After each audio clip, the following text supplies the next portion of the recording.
Kakain tayo ngayon ng sinigang na banak. Different idea naman. Ilalagay ko na rin sa kanin ko. Kasarap nito, oh. Ang daming gulay.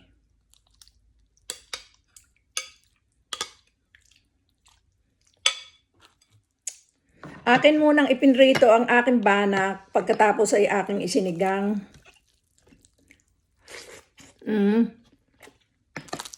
Malutong pa rin siya dahil hindi ko siya inilublob ng husto.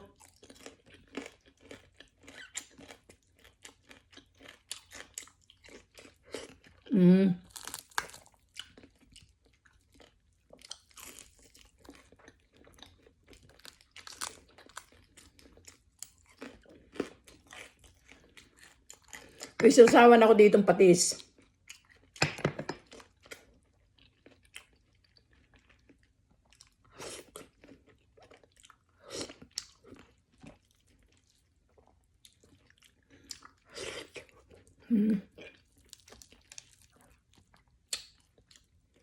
Napakalaman nitong banak na ito.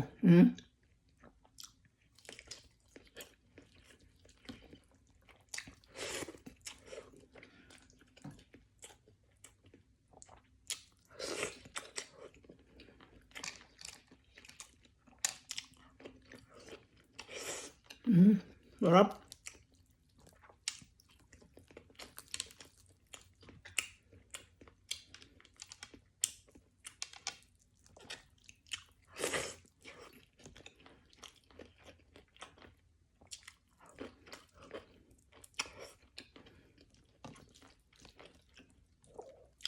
Sabi ng iba, nagko-complain ng husto.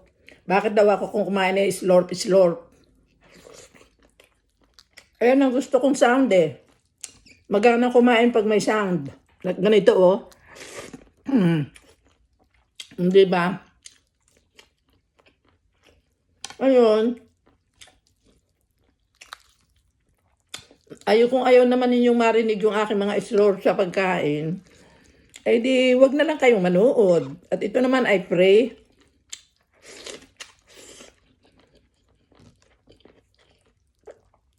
Pwede kayong pumunta dun sa iba. Kung saan nyo gustong manood.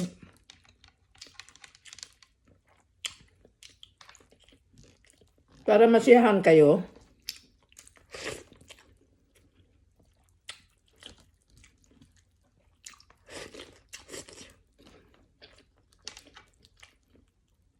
At saka yung iba naman tinatanong kung ako ay mayroong maintenance. My health is very, very important to me. It's my first priority is myself. Hindi ako kakain kung masama sa akin. No?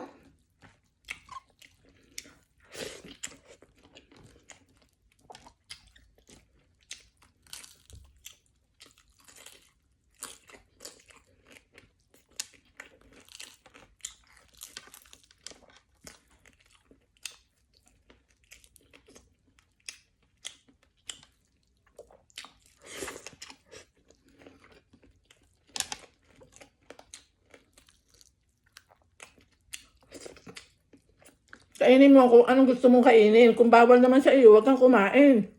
Problema ba yun? Pinapahirapan niyo yung sarili niyo.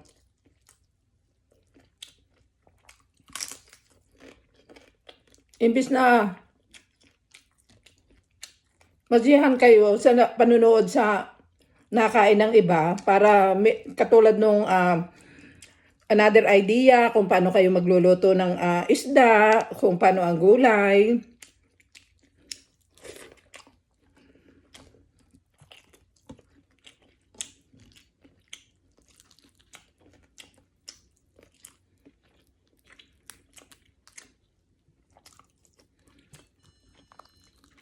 Kung hindi naman yung gusto ang aking kinakain,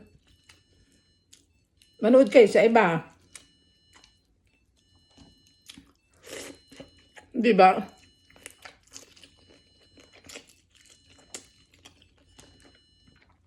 I enjoy myself eating.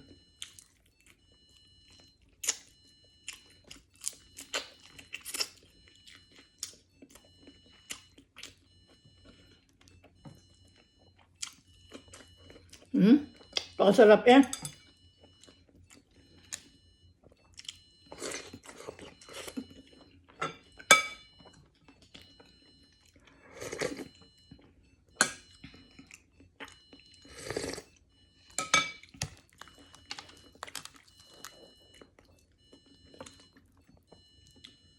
Basta isda, masarap sa akin.